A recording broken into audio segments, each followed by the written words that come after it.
Hi అండి, welcome back to our channel. ఈ రోజు మనం ఎగ్స్ అలాగే ఎండు రొయ్యలు ఎండు నెత్తళ్ళు కాంబినేషన్ కర్రీ అయితే చేసేద్దాం. ఈ కర్రీ అనేది సింపుల్ గా అలాగే టేస్టీగా ఎలా చేయాలో ఈ వీడియోలో అయితే చూపిస్తాను. వీడియో స్కిప్ చేయకుండా ఎండ్ వరకు అయితే చూడండి. ఇలా చేసుకుంటే ఈ కర్రీ అనేది చాలా టేస్టీగా కుదురుతుంది, అలాగే మీ అందరికీ కూడా నచ్చుతుంది. వీడియో చూసే ముందు ఎండ్ వరకు చూడటానికి ట్రై చేయండి. వీడియో స్టార్ట్ చేసే ముందు ఫస్ట్ అయితే కడాయి పెట్టుకొని ఆయిల్ వేసుకోండి. ఆయిల్ అనేది మంచిగా హీట్ అవ్వాలి. నాన్ వెజ్ కాబట్టి ఆయిల్ కొంచెం ఎక్కువగానే వేసుకోండి. ఆయిల్ వేసుకున్నాక ఆయిల్ మంచిగా హీట్ అయిన తర్వాత మనం ఎగ్స్ అయితే ముందు ఫ్రై చేసుకుందాం. ఎగ్స్ ఫ్రై చేసుకునేటప్పుడు కడాయికి అంటుకోకుండా ఉండాలంటే ఫస్ట్ కొంచెం పసుపు వేసుకొని ఆ తర్వాత అయితే ఎగ్స్ ని వేసుకోండి. దాని వల్ల కడాయికి అంటుకోకుండా మంచిగా ఎగ్స్ ఫ్రై అవుతాయి. ఎగ్స్ అనేవి బాయిల్ చేసుకునేటప్పుడు ఆ వాటర్ లో మీరు కల్లుప్పు కానీ సాల్ట్ కానీ వేసుకుని బాయిల్ చేసుకోండి. మీడియం ఫ్లేమ్ లో పెట్టి బాయిల్ చేసుకోండి. అప్పుడు ఎగ్స్ అనేవి పగిలిపోకుండా పైన లేయర్ ఏదైతే ఉంటుందో అది సింపుల్ గా వచ్చేస్తుంది. అలాగే ఎగ్స్ ని ఫ్రై చేసుకునేటప్పుడు కూడా మంటను లో ఫ్లేమ్ లో పెట్టి ఫ్రై చేసుకోండి. ఎగ్స్ అనేవి మరి ఎక్కువగా ఫ్రై అవనవసరం లేదు. ఇలా లైట్ గా ఫ్రై అయితే సరిపోతుంది.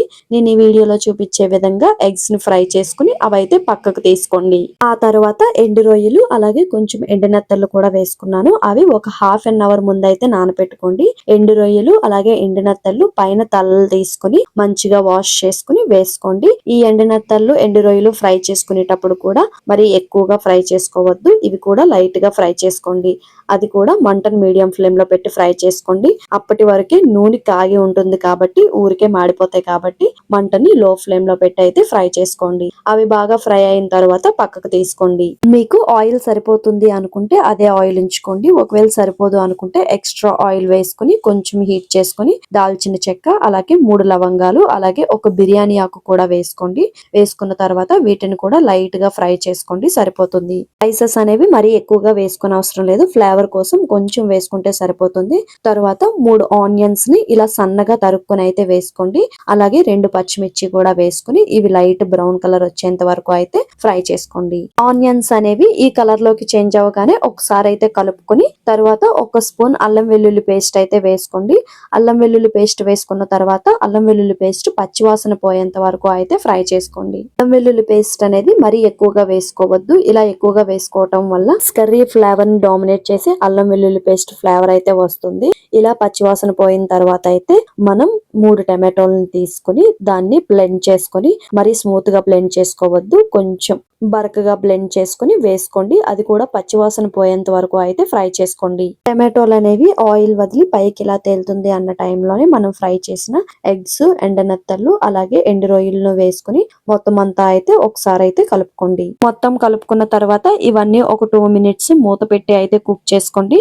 మూత పెట్టి కుక్ చేసుకున్న తర్వాత మళ్ళీ ఒకసారి ఇలా కలుపుకొని దీనిలోకి కారం అది యాడ్ చేసుకోండి. మీరు కారం ఎంత తింటారో చూసుకొని దాన్ని బట్టి కారం అయితే యాడ్ చేసుకోండి. నేనైతే 2 స్పూన్ల కారం అయితే యాడ్ చేసుకుంటున్నాను. తర్వాత జీరా పౌడర్, ధనియా పౌడర్, కొంచెం ఎగ్ మసాలాను కూడా యాడ్ చేసుకుని మొత్తం అంతా ఒకసారి కలుపుకోండి. ఆ తర్వాత అయితే రుచి సరిపోయేంత ఉప్పును అయితే యాడ్ చేసుకోండి. ఉప్పు వేసుకున్న తర్వాత ఒకసారి కలుపుకొని దానిలోకి కొత్తిమీర కూడా యాడ్ చేసుకోండి. కొత్తిమీర యాడ్ చేసుకున్న తర్వాత మొత్తం అంతా ఒకసారి అయితే కలుపుకోండి. కసూరి మెంతి అనేది మీ దగ్గర ఉంటే ఈ టైంలో యాడ్ చేసుకోండి, లేకపోతే లేదు. కసూరి మెంతి వేసుకోవటం వల్ల టేస్ట్ అయితే చాలా బాగుంటుంది.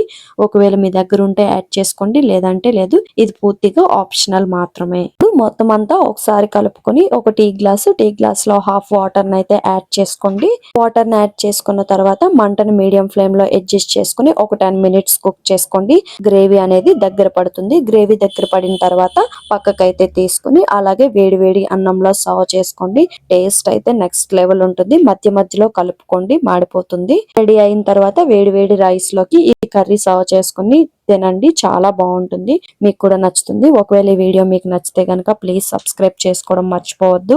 అలాగే ఇది ట్రై చేయండి. ట్రై చేసి ఎలా కుదిరిందో కమెంట్ బాక్స్ లో అయితే కమెంట్ చేయండి. వీడియో చూస్తున్నారు కానీ సబ్స్క్రైబ్ చేసుకోవడం లేదు, సబ్స్క్రైబ్ చేసుకోవడం మర్చిపోవద్దు. అలాగే ఒక లైక్ కూడా ఇవ్వండి. ఇంకొన్ని ఇలాంటి మంచి మంచి వీడియోస్ కావాలంటే కమెంట్ చేయండి. ఇంకొన్ని మంచి మంచి వీడియోస్ తో అయితే మళ్ళీ కలుద్దాం. ఇప్పటికైతే బాయ్ బాయ్.